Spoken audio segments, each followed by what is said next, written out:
Kan oroktan dert.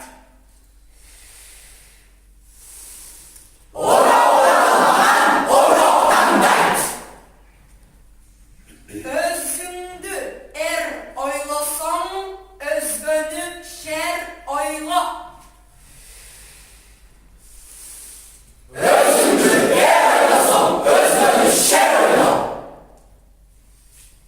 Uğurru toygunca cep, ölgünce kargan attı.